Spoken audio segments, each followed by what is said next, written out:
Hello. ਹਾਂਜੀ ਬੇਟਾ 8th class. ਅੱਜ ਅਸੀਂ ਪੜ੍ਹਨ ਜਾ ਰਹੇ ਹਾਂ 8ਵਾਂ ਚੈਪਟਰ ਦਾ ਨਾਮ ਹੈਗਾ ਮੈਮਰੀ ਯੂਨਿਟਸ। ਮੈਮਰੀ ਕੀ ਹੁੰਦੀ ਹੈ ਇਹ ਤੁਸੀਂ ਪਹਿਲਾਂ ਵੀ ਪੜ੍ਹ ਚੁੱਕੇ ਹੋ। 6th ਕਲਾਸ 'ਚ ਵੀ ਸੀਗਾ, ਤੁਹਾਨੂੰ 7th 'ਚ ਵੀ ਸੀਗਾ, ਤਾਂ ਅੱਜ ਫਿਰ 8th ਕਲਾਸ 'ਚ ਰਿਵਾਈਜ਼ ਕਰਨਾ ਹੈ ਆਪਾਂ ਇਹਨੂੰ ਕਿ ਮੈਮਰੀ ਕੀ ਹੁੰਦੀ ਹੈ। ਮੈਮਰੀ ਦਾ ਮੀਨਿੰਗ ਹੁੰਦਾ ਬੇਟਾ ਸਾਡੀ ਯਾਦ ਸ਼ਕਤੀ। ਠੀਕ ਹੈ, ਜਿਸ ਤਰ੍ਹਾਂ ਸਾਨੂੰ ਚੀਜ਼ਾਂ ਯਾਦ ਰਹਿੰਦੀਆਂ ਨੇ, ਸਾਡਾ ਦਿਮਾਗ ਚੀਜ਼ਾਂ ਨੂੰ ਮੈਮੋਰਾਈਜ਼ ਕਰਦਾ ਹੈ ਨਾ, ਇਸੇ ਤਰ੍ਹਾਂ ਹੀ ਕੰਪਿਊਟਰ ਦੀ ਵੀ ਇੱਕ ਮੈਮਰੀ ਹੁੰਦੀ ਹੈ ਜਿਹਦੇ ਵਿੱਚ ਸਾਰੀਆਂ ਚੀਜ਼ਾਂ ਸਟੋਰ ਹੁੰਦੀਆਂ ਨੇ।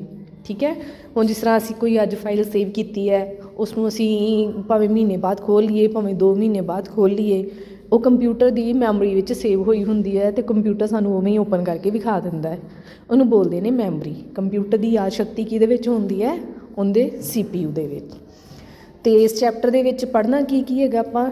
ਮੈਮਰੀ ਕੀ ਹੈ, ਮੈਮਰੀ ਦੀਆਂ ਇਕਾਈਆਂ ਕੀ ਨੇ, ਮੈਮਰੀ ਕਿੰਨੇ ਪ੍ਰਕਾਰ ਦੀ ਹੁੰਦੀ ਹੈ, ਕਿਸਮਾਂ ਕੀ ਨੇ ਉਹਦੀਆਂ। ਠੀਕ ਹੈ, ਉਹਦੀਆਂ ਕਿਸਮਾਂ 2 ਹੁੰਦੀਆਂ ਨੇ, ਇੰਟਰਨਲ ਅਤੇ ਐਕਸਟਰਨਲ ਮੈਮਰੀ। ਜਿਹਨੂੰ ਅਸੀਂ ਇੰਟਰਨਲ ਨੂੰ ਬੋਲਦੇ ਹਾਂ ਅੰਦਰੂਨੀ ਮੈਮਰੀ ਅਤੇ ਐਕਸਟਰਨਲ ਨੂੰ ਬੋਲਦੇ ਹਾਂ ਬਾਹਰੀ ਮੈਮਰੀ। ਠੀਕ ਹੈ, ਉਸ ਤੋਂ ਬਾਅਦ ਅਸੀਂ ਪੜ੍ਹਨਾ ਹੈ ਮੈਗਨੈਟਿਕ ਡਿਸਕ ਕੀ ਹੁੰਦੀ ਹੈ, ਉਹਦੀ ਬਣਤਰ ਕਿਵੇਂ ਦੀ ਹੁੰਦੀ ਹੈ, ਮੀਨਸ ਕਿ ਉਹ ਵੇਖਣ ਦੇ ਵਿੱਚ ਸਾਨੂੰ ਕਿਵੇਂ ਦੀ ਲੱਗਦੀ, ਉਹਦੀ ਭੌਤਿਕ ਬਣਤਰ ਕਿੱਦਾਂ ਦੀ ਹੈ। ਟਰੈਕਸ ਕੀ ਹੁੰਦੇ ਨੇ ਅਤੇ ਸੈਕਟਰਸ ਕੀ ਹੁੰਦੇ ਨੇ। ਇਹ ਸਾਰਾ ਕੁਛ ਆਪਾਂ ਇਸ ਚੈਪਟਰ ਦੇ ਵਿੱਚ ਪੜ੍ਹਾਂਗੇ। ਸਭ ਤੋਂ ਪਹਿਲੇ ਤਾਂ ਆਪਾਂ ਪੜ੍ਹਦੇ ਹਾਂ ਮੈਮਰੀ ਕੀ ਹੈ। ਕੰਪਿਊਟਰ ਦੀ ਮੈਮਰੀ ਮਨੁੱਖੀ ਦਿਮਾਗ ਦੀ ਤਰ੍ਹਾਂ ਹੁੰਦੀ ਹੈ। ਇਹ ਕੰਪਿਊਟਰ ਦਾ ਇੱਕ ਅਜਿਹਾ ਸਟੋਰੇਜ ਖੇਤਰ ਹੁੰਦਾ ਹੈ ਜਿਸ ਵਿੱਚ ਕੰਪਿਊਟਰ ਦੇ ਕੰਮ ਕਰਨ ਲਈ ਸਾਰਾ ਜ਼ਰੂਰੀ ਡਾਟਾ ਅਤੇ ਉਸ ਡਾਟਾ ਉੱਪਰ ਕੰਮ ਕਰਨ ਵਾਲੀਆਂ ਹਦਾਇਤਾਂ ਸਟੋਰ ਕਰਕੇ ਰੱਖੀਆਂ ਜਾਂਦੀਆਂ ਹਨ। ਠੀਕ ਹੈ ਬੇਟਾ, ਵੇਖੋ ਪਹਿਲੀ ਲਾਈਨ 'ਚ ਦਿੱਤਾ ਹੋਇਆ ਹੈ ਕਿ ਕੰਪਿਊਟਰ ਦੀ ਜਿਹੜੀ ਮੈਮਰੀ ਹੈ ਕਿਹਦੇ ਵਰਗੀ ਹੁੰਦੀ ਹੈ? ਮਨੁੱਖੀ ਦਿਮਾਗ ਦੀ ਤਰ੍ਹਾਂ। ਇਹ ਕੀ ਹੁੰਦਾ? ਇੱਕ ਸਟੋਰੇਜ ਖੇਤਰ। ਸਟੋਰੇਜ ਖੇਤਰ ਜਿੱਥੇ ਉਹ ਵਾਲਾ ਖੇਤਰ ਜਿੱਥੇ ਆਪਾਂ ਚੀਜ਼ਾਂ ਸਟੋਰ ਕਰਕੇ ਰੱਖ ਸਕਦੇ ਤਾਂ ਕਿ ਜਦੋਂ ਸਾਨੂੰ ਕੱਲ੍ਹ ਨੂੰ ਲੋੜ ਪਵੇ ਅਸੀਂ ਉਹ ਚੀਜ਼ਾਂ ਵਰਤ ਸਕੀਏ। ਇਸੇ ਤਰ੍ਹਾਂ ਹੀ ਕੰਪਿਊਟਰ ਦੀ ਜਿਹੜੀ ਮੈਮਰੀ ਹੈ ਉਹ ਵੀ ਕੀ ਹੁੰਦਾ? ਇੱਕ ਸਟੋਰੇਜ ਖੇਤਰ ਜਿਹਦੇ ਵਿੱਚ ਕੰਪਿਊਟਰ ਦੇ ਕੰਮ ਕਰਨ ਲਈ ਸਾਰਾ ਜ਼ਰੂਰੀ ਡਾਟਾ, ਜਿੰਨਾ ਵੀ ਅਸੀਂ ਡਾਟਾ ਕੰਪਿਊਟਰ ਨੂੰ ਚਲਾਉਣ ਵਾਸਤੇ ਚਾਹੀਦਾ ਹੈ ਜਾਂ ਜਿਹੜਾ ਡਾਟਾ ਅਸੀਂ ਸੇਵ ਕਰਕੇ ਰੱਖਿਆ ਹੈ, ਉਹ ਸਾਰਾ ਡਾਟਾ ਉਹਦੇ ਵਿੱਚ ਪਿਆ ਹੁੰਦਾ ਹੈ। ਅਤੇ ਕੰਪਿਊਟਰ ਦੀ ਜਿਹੜੀ ਮੈਮਰੀ ਹੈ ਨਾ ਉਹ ਬਹੁਤ ਛੋਟੇ ਹਿੱਸਿਆਂ ਦੇ ਵਿੱਚ ਵੰਡੀ ਹੁੰਦੀ ਹੈ। ਠੀਕ ਹੈ, ਉਹ ਜਿਹੜੇ ਛੋਟੇ ਹਿੱਸੇ ਨੇ ਉਹਨਾਂ ਨੂੰ ਕੀ ਕਹਿੰਦੇ ਨੇ? ਸੈੱਲ। ਬਾਅਦ ਤੋਂ ਦੱਸਦੀ ਹਾਂ ਮੈਂ ਤੁਹਾਨੂੰ ਕਿ ਕੰਪਿਊਟਰ ਦੀ ਜਿਹੜੀ ਮੈਮਰੀ ਹੈ ਉਹ ਬਹੁਤ ਛੋਟੇ ਹਿੱਸਿਆਂ ਦੇ ਵਿੱਚ, ਬਹੁਤ ਸਾਰੇ ਛੋਟੇ ਹੁੰਦੇ ਹਿੱਸੇ ਦੇ ਵਿੱਚ ਜਿਨ੍ਹਾਂ ਵਿੱਚ ਵੰਡੀ ਹੁੰਦੀ ਹੈ। ਉਹ ਜਿਹੜੇ ਹਿੱਸੇ ਨੇ ਉਹਨਾਂ ਨੂੰ ਕੀ ਕਿਹਾ ਜਾਂਦਾ ਹੈ? ਸੈੱਲ। ਅਤੇ ਹਰ ਇੱਕ ਸੈੱਲ ਦਾ ਇੱਕ ਵੱਖਰਾ ਐਡਰੈਸ ਹੁੰਦਾ ਹੈ ਜਿਹਨੂੰ ਆਪਾਂ ਬੋਲਦੇ ਹਾਂ ਮੈਮਰੀ ਐਡਰੈਸ। ਠੀਕ ਹੈ, ਹੁਣ ਜਦੋਂ ਸੈੱਲਾਂ ਦੇ ਵਿੱਚ ਚੀਜ਼ ਵੰਡੀ ਹੋਈ ਹੈ, ਠੀਕ ਹੈ, ਸਪੋਜ਼ ਕਰੋ ਤੁਸੀਂ ਕਿ 1 ਤੋਂ ਲੈ ਕੇ 100 ਤੱਕ ਸੈੱਲ ਨੇ। ਜਿਹੜੀ ਅਸੀਂ ਪਹਿਲੀ ਚੀਜ਼ ਸੇਵ ਕੀਤੀ ਪਹਿਲੇ ਸੈੱਲ 'ਚ ਹੋ ਜਾਏਗੀ, ਦੂਸਰੀ ਕੀਤੀ ਉਹ ਦੂਸਰੇ ਵਾਲੇ ਸੈੱਲ 'ਚ ਹੋ ਜਾਏਗੀ, ਤੀਸਰੀ ਕੀਤੀ ਉਹ ਤੀਸਰੇ ਵਾਲੇ ਸੈੱਲ 'ਚ ਹੋ ਜਾਏਗੀ।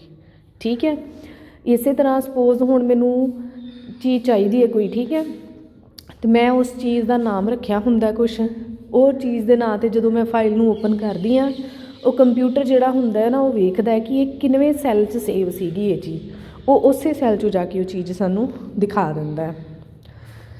ਚਲੋ ਨੈਕਸਟ ਹੈਗਾ ਬੇਟਾ ਮੈਮਰੀ ਦੀਆਂ ਇਕਾਈਆਂ। ਮੈਮਰੀ ਦੀਆਂ ਇਕਾਈਆਂ ਕਿਹੜੀਆਂ ਨੇ?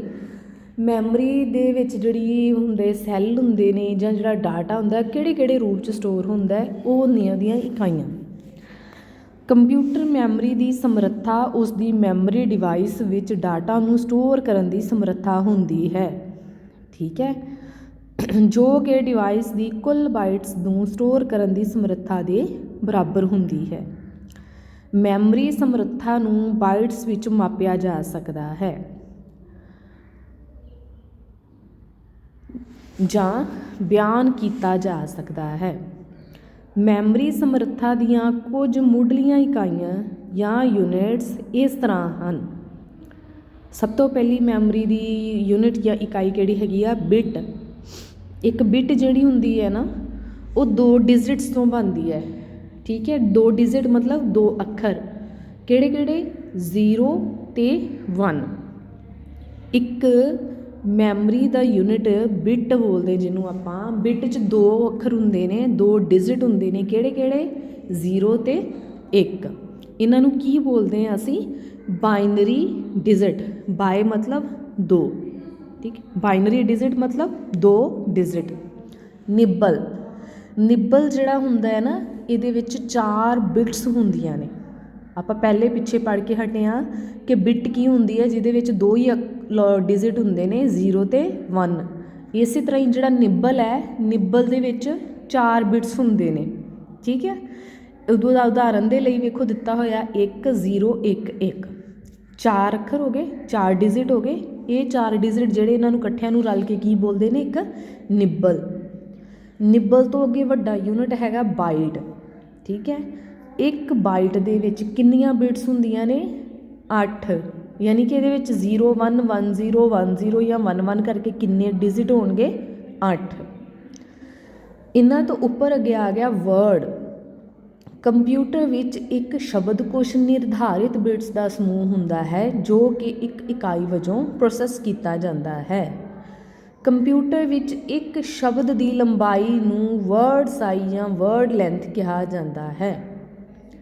ਇੱਕ ਸ਼ਬਦ ਦੀ ਲੰਬਾਈ, ਕਿ ਤੁਸੀਂ ਸ਼ਬਦ ਕਿੰਨਾ ਲੰਬਾ ਲਿਖਿਆ ਹੈ, ਨੂੰ ਉਹਦਾ ਕੀ ਕਹਿੰਦੇ ਨੇ? ਵਰਡ ਸਾਈਜ਼ ਜਾਂ ਵਰਡ ਲੈਂਥ, ਕਿ ਵਰਡ ਤੁਸੀਂ ਕਿੰਨੇ ਅੱਖਰਾਂ ਦਾ ਲਿਖਿਆ ਆ। ਇਹ 8 ਬਿਟਸ ਜਿੰਨਾ ਛੋਟਾ ਅਤੇ 96 ਬਿਟਸ ਜਿੰਨਾ ਵੱਡਾ ਹੋ ਸਕਦਾ ਹੈ। ਇੱਕ ਵਰਡ ਜਿਹੜਾ ਹੈਗਾ ਵਾ ਉਹ 8 ਬਿਟਸ ਜਿੰਨਾ ਛੋਟਾ ਹੋ ਸਕਦਾ ਅਤੇ 96 ਬਿਟਸ ਜਿੰਨਾ ਵੱਡਾ ਹੋ ਸਕਦਾ। ਕੰਪਿਊਟਰ ਸੂਚਨਾ ਨੂੰ ਵਰਡਸ ਦੇ ਰੂਪ ਵਿੱਚ ਸਟੋਰ ਕਰਕੇ ਰੱਖਦਾ ਹੈ। ਕੰਪਿਊਟਰ ਜਿਹੜੀ ਵੀ ਅਸੀਂ ਉਹਨੂੰ ਸੂਚਨਾ ਦਿੰਦੇ ਹਾਂ, ਉਹ ਉਹਨੂੰ ਕਿਹਦੇ ਰੂਪ ਵਿੱਚ ਸਟੋਰ ਕਰਕੇ ਰੱਖਦਾ ਹੈ? ਵਰਡਸ ਦੇ ਰੂਪ ਵਿੱਚ। ਹੁਣ ਅਸੀਂ ਪੜ੍ਹਾਂਗੇ ਕਿ ਕੰਪਿਊਟਰ ਮੈਮਰੀ ਨੂੰ ਮਾਪਣ ਦੀਆਂ ਇਕਾਈਆਂ ਕਿਹੜੀਆਂ ਕਿਹੜੀਆਂ ਨੇ। ਪਿੱਛੇ ਵੀ ਆਪਾਂ ਪੜ੍ਹਿਆ ਸੀਗਾ, ਪਰ ਇਹ ਹੁਣ ਮਤਲਬ ਜਿੰਨੀਆਂ ਮੈਕਸੀਮਮ ਹੈਗੀਆਂ ਨੇ ਸਾਰੀਆਂ ਦਿੱਤੀਆਂ ਹੋਈਆਂ ਨੇ। ਇਕਾਈ ਹੁੰਦੀ ਕੀ ਹੈ? ਜਿਸ ਤਰ੍ਹਾਂ ਤੁਸੀਂ ਕਹਿ ਦਿੰਦੇ ਹੋ ਨਾ ਕਿ ਤੁਹਾਡੇ ਫ਼ੋਨ ਦੀ ਮੈਮਰੀ ਕਿੰਨੀ ਹੈ? 32 GB ਹੈ, 64 GB ਹੈ, ਰੈਮ ਕਿੰਨੀ ਹੈ, ਰੋਮ ਕਿੰਨੀ ਹੈ, ਹੈ ਨਾ। ਇਹ ਹੁੰਦੀਆਂ ਨੇ ਇਕਾਈਆਂ, ਕਿ ਉਹਦੀ ਸਮਰੱਥਾ ਕਿੰਨੀ ਕੁ ਹੈਗੀ ਆ ਸਟੋਰ ਕਰਨ ਦੀ ਡਾਟਾ ਨੂੰ, ਠੀਕ ਆ। ਸਭ ਤੋਂ ਛੋਟੀ ਜਿਹੜੀ ਸਮਰੱਥਾ ਹੁੰਦੀ ਹੈ ਉਹ ਹੁੰਦੀ ਹੈ ਇੱਕ ਬਿਟ।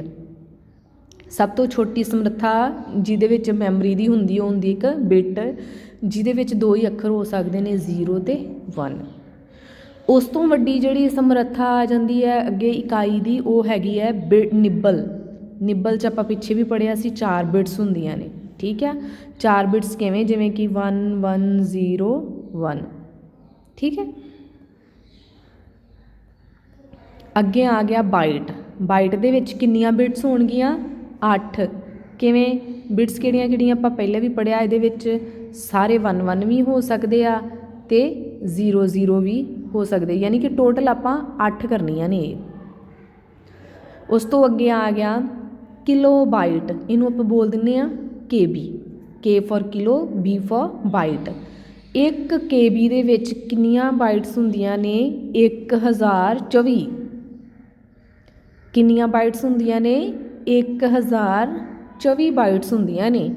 ਅਤੇ ਜੇ ਇਹਦੇ ਵਿੱਚ ਆਪਾਂ ਬਿਟਸ ਲੱਭਣੀਆਂ ਹੋਣ ਤਾਂ ਫਿਰ ਆਪਾਂ ਕੀ ਕਰਾਂਗੇ? 1024 ਨੂੰ 8 ਦੇ ਨਾਲ ਗੁਣਾ ਕਰਾਂਗੇ, ਕਿਉਂ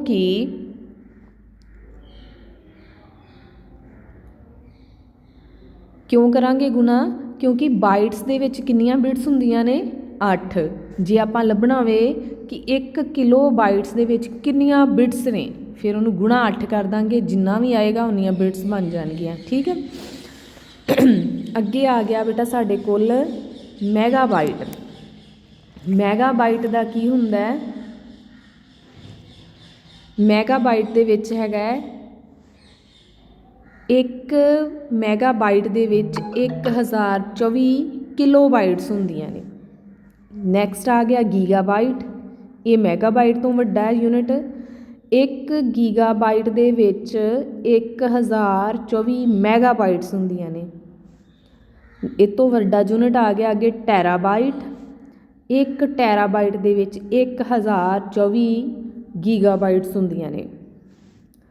ਲਾਸਟ ਵਨ ਸਭ ਤੋਂ ਵੱਡਾ ਆ ਗਿਆ ਪੈਂਟਾਬਾਈਟ। ਪੈਂਟਾਬਾਈਟ ਦੇ ਵਿੱਚ 1024 ਟੈਰਾਬਾਈਟਸ ਹੁੰਦੀਆਂ ਨੇ। ਠੀਕ ਹੈ, ਇਹਦੇ ਅਕੋਰਡਿੰਗਲੀ ਸਭ ਤੋਂ ਛੋਟਾ ਯੂਨਿਟ ਸਾਡਾ ਕਿਹੜਾ ਹੈਗਾ ਵਾ? ਬਿਟ। ਸਭ ਤੋਂ ਛੋਟੀ ਇਕਾਈ ਕਿਹੜੀ ਹੈ? ਬਿਟ। ਤੇ ਸਭ ਤੋਂ ਵੱਡੀ ਇਕਾਈ ਕਿਹੜੀ ਹੋ ਗਈ ਫਿਰ? ਪੈਂਟਾਬਾਈਟ। ਪੈਂਟਾਬਾਈਟ ਬੇਟਾ ਬਹੁਤ ਜ਼ਿਆਦਾ ਵੱਡੀ ਸਮਰੱਥਾ ਵਾਲੀ ਹੁੰਦੀ ਹੈ। ਸਾਡੇ ਜਿਹੜੇ ਮੋਬਾਈਲ ਨੇ ਜਾਂ ਅਸੀਂ ਜਿਹੜੀਆਂ ਵੀ ਮੋਸਟਲੀ ਚੀਜ਼ਾਂ, ਕੰਪਿਊਟਰ ਲੈ ਲਈਏ, ਮੋਬਾਈਲ ਲੈ ਲਈਏ, ਅਸੀਂ ਮੋਸਟਲੀ ਇਹਨਾਂ ਨੂੰ ਕਾਹਦੇ ਵਿੱਚ ਲੈਂਦੇ? GB ਦੇ ਵਿੱਚ। ਠੀਕ ਹੈ, ਅਸੀਂ ਲੈਂਦੇ ਹਾਂ 32 GB, 64 GB, 128 GB, 256 GB। ਟੈਰਾਬਾਈਟ 'ਚ ਅਸੀਂ ਬਹੁਤ ਘੱਟ ਲੈਂਦੇ ਹਾਂ। ਟੈਰਾਬਾਈਟ ਬਹੁਤ ਵੱਡਾ ਯੂਨਿਟ ਹੋ ਜਾਂਦਾ, ਬਹੁਤ ਵੱਡੀ ਸਪੇਸ ਹੋ ਜਾਂਦੀ ਹੈ। ਅਤੇ ਉਸ ਤੋਂ ਵੀ ਵੱਡੀ ਲੈਣੀ ਹੋਵੇ ਤਾਂ ਫਿਰ ਕੀ ਵਰਤਾਂਗੇ ਅਸੀਂ? ਪੈਂਟਾਬਾਈਟ। ਇਹ ਜਿੰਨਾ ਵੀ ਟੇਬਲ ਬਣਿਆ ਹੋਇਆ ਨਾ, ਇਹ ਤੁਸੀਂ ਸਾਰਾ ਆਪਣੀਆਂ ਕਾਪੀਜ਼ 'ਤੇ ਬਣਾ ਕੇ ਅਤੇ ਗਰੁੱਪ 'ਚ ਸੈਂਡ ਕਰਨਾ। ਠੀਕ ਹੈ, ਨੈਕਸਟ ਹੈਗਾ ਬੇਟੇ ਮੈਮਰੀ ਦੀਆਂ ਕਿਸਮਾਂ। ਜਿਹੜੀ ਮੈਮਰੀ ਹੈਗੀ ਆ ਕੰਪਿਊਟਰ ਦੀ, ਉਹ ਕਿੰਨੇ ਤਰ੍ਹਾਂ ਦੀ ਹੁੰਦੀ ਹੈ? ਠੀਕ ਹੈ, ਮੈਮਰੀ ਜਿਹੜੀ ਹੈ ਉਹਨੂੰ ਅਸੀਂ 2 ਭਾਗਾਂ ਦੇ ਵਿੱਚ ਵੰਡਦੇ ਹਾਂ। ਕਿਹੜੀ ਕਿਹੜੀ ਹੁੰਦੀ ਹੈ? ਉਹ ਹੁੰਦੀ ਹੈ ਅੰਦਰੂਨੀ ਮੈਮਰੀ, ਜਿਹਨੂੰ ਅਸੀਂ ਇੰਗਲਿਸ਼ 'ਚ ਕੀ ਬੋਲਦੇ? Internal memory. ਠੀਕ ਹੈ, ਅਤੇ ਇੱਕ ਹੁੰਦੀ ਹੈ ਅੰਦਰੂਨੀ ਮੈਮਰੀ, ਇੰਟਰਨਲ ਮੈਮਰੀ, ਬਾਹਰੀ ਮੈਮਰੀ, ਐਕਸਟਰਨਲ ਮੈਮਰੀ। ਠੀਕ ਹੈ, 2 ਤਰ੍ਹਾਂ ਦੀ ਮੈਮਰੀਜ਼ ਹੁੰਦੀਆਂ ਨੇ। ਅੱਛਾ, ਨੈਕਸਟ ਆਪਾਂ ਕੀ ਕਰਨਾ ਆ? ਸਭ ਤੋਂ ਪਹਿਲਾਂ ਅਸੀਂ ਪੜ੍ਹਾਂਗੇ ਆਹ ਜਿਹੜੀ ਡਾਇਗਰਾਮ ਬਣੀ ਹੋਈ ਆ, ਪਹਿਲਾਂ ਅਸੀਂ ਇਹਨੂੰ ਵੇਖਦੇ ਹਾਂ। ਇਹ ਡਾਇਗਰਾਮ ਕੀ ਹੈਗੀ ਆ? ਇਹਦੇ ਵਿੱਚ ਬੇਟਾ ਦਿੱਤਾ ਹੋਇਆ ਵਾ ਮੈਮਰੀ ਦੀਆਂ ਕਿਸਮਾਂ ਦਿੱਤੀਆਂ ਹੋਈਆਂ ਨੇ। ਇਹ ਰਹੀ ਅੰਦਰੂਨੀ ਮੈਮਰੀ। ਅੰਦਰੂਨੀ ਮੈਮਰੀ ਦੇ ਵਿੱਚ ਕੀ ਕੀ ਆਉਂਦਾ ਹੈ? CPU ਦੇ ਰਜਿਸਟਰ, ਕੈਸ਼ੇ ਮੈਮਰੀ ਅਤੇ ਮੇਨ ਮੈਮਰੀ। ਠੀਕ, ਹੁਣ ਆ ਗਈ ਸਾਡੀ ਬਾਹਰੀ ਮੈਮਰੀ। ਬਾਹਰੀ ਮੈਮਰੀ ਦੇ ਵਿੱਚ ਕੀ ਕੀ ਆਉਂਦਾ? Magnetic disk, optical disk, magnetic tape. ਇਹਦੇ ਵਿੱਚ ਹੁਣ ਇਹ ਦਿੱਤਾ ਹੋਇਆ ਕਿ ਉੱਪਰ ਜਾਂਦੇ ਹੋਏ ਮੈਮਰੀ ਦੀ ਸਪੀਡ ਵੱਧਦੀ ਹੈ। ਜਿਉਂ-ਜਿਉਂ ਅਸੀਂ ਉੱਪਰ ਜਾ ਰਹੇ ਹਾਂ ਨਾ, ਮੈਮਰੀ ਦੀ ਸਪੀਡ ਵੱਧਦੀ ਹੈ। ਜਿਉਂ-ਜਿਉਂ ਅਸੀਂ ਨੀਚੇ ਆ ਰਹੇ ਹਾਂ, ਮੈਮਰੀ ਦੀ ਸਪੀਡ ਘੱਟਦੀ ਹੈ। ਸੋ ਇਹਦੇ ਅਕੋਰਡਿੰਗ ਸਭ ਤੋਂ ਜ਼ਿਆਦਾ ਮੈਮਰੀ ਦੀ ਸਪੀਡ ਕਿਹਦੀ ਹੋਏਗੀ? CPU ਰਜਿਸਟਰ ਦੀ। ਸਭ ਤੋਂ ਜ਼ਿਆਦਾ ਸਪੀਡ ਇਹਦੀ ਹੋਏਗੀ, ਇਹ ਸਭ ਤੋਂ ਜ਼ਿਆਦਾ ਤੇਜ਼ ਕੰਮ ਕਰੇਗਾ। ਉਸ ਤੋਂ ਘੱਟ ਕੈਸ਼ੇ ਮੈਮਰੀ, ਉਸ ਤੋਂ ਘੱਟ ਮੇਨ ਮੈਮਰੀ, ਮੈਗਨੈਟਿਕ ਡਿਸਕ, ਫਿਰ ਆਪਟੀਕਲ ਡਿਸਕ, ਅਤੇ ਸਭ ਤੋਂ ਘੱਟ ਸਪੀਡ ਕਿਹਦੀ ਹੋਏਗੀ? ਮੈਗਨੈਟਿਕ ਟੇਪ ਦੀ। ਠੀਕ ਹੈ, ਹੁਣ ਆਪਾਂ ਪੜ੍ਹਦੇ ਹਾਂ ਮੈਮਰੀ ਨੂੰ 2 ਮੁੱਖ ਭਾਗਾਂ ਵਿੱਚ ਵੰਡਿਆ ਜਾ ਸਕਦਾ ਹੈ, ਅੰਦਰੂਨੀ ਅਤੇ ਬਾਹਰੀ ਮੈਮਰੀ। ਸਭ ਤੋਂ ਪਹਿਲੇ ਪੜ੍ਹਦੇ ਹਾਂ ਆਪਾਂ ਅੰਦਰੂਨੀ ਮੈਮਰੀ। ਇੱਕ ਪ੍ਰੋਗਰਾਮ ਦੀਆਂ ਹਦਾਇਤਾਂ ਅਤੇ ਉਸ ਨਾਲ ਸੰਬੰਧਿਤ ਡਾਟਾ ਉਸ ਮੈਮਰੀ ਵਿੱਚ ਰੱਖਿਆ ਜਾਂਦਾ ਹੈ ਜਿਸ ਮੈਮਰੀ ਵਿੱਚ CPU ਉਹਨਾਂ 'ਤੇ ਕੰਮ ਕਰ ਸਕੇ। ਇਸ ਮੰਤਵ ਲਈ CPU ਅੰਦਰੂਨੀ ਮੈਮਰੀ ਦੀ ਵਰਤੋਂ ਕਰਦਾ ਹੈ। CPU ਰਜਿਸਟਰ, ਕੈਸ਼ੇ ਮੈਮਰੀ ਅਤੇ ਮੁੱਖ ਮੈਮਰੀ ਨੂੰ ਅੰਦਰੂਨੀ ਮੈਮਰੀ ਦੀ ਸ਼੍ਰੇਣੀ ਵਿੱਚ ਰੱਖਿਆ ਜਾਂਦਾ ਹੈ। ਇਹਨਾਂ ਵੱਖ-ਵੱਖ ਕਿਸਮਾਂ ਦੀਆਂ ਅੰਦਰੂਨੀ ਮੈਮਰੀਜ਼ ਦਾ ਵਰਣਨ ਹੇਠਾਂ ਕੀਤਾ ਗਿਆ ਹੈ।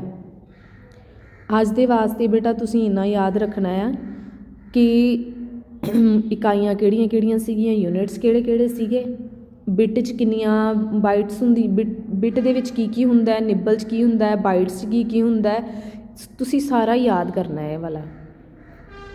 ਠੀਕ ਹੈ, ਉਸ ਤੋਂ ਬਾਅਦ ਮੈਮਰੀ ਦੀਆਂ ਕਿਸਮਾਂ ਕਿਹੜੀਆਂ ਕਿਹੜੀਆਂ ਨੇ, ਉਹਨਾਂ ਦੇ ਨਾਮ ਕੀ ਕੀ ਨੇ, ਬਸ ਇੰਨਾ ਯਾਦ ਕਰਨਾ ਹੈ। ਉਸ ਤੋਂ ਬਾਅਦ ਆਪਾਂ ਕੱਲ੍ਹ ਕੰਟੀਨਿਊ ਕਰਾਂਗੇ ਬਾਕੀ ਦਾ ਜਿੰਨਾ ਵੀ ਰਹਿੰਦਾ ਕੰਮ ਹੈਗਾ। ਓਕੇ ਬੇਟਾ।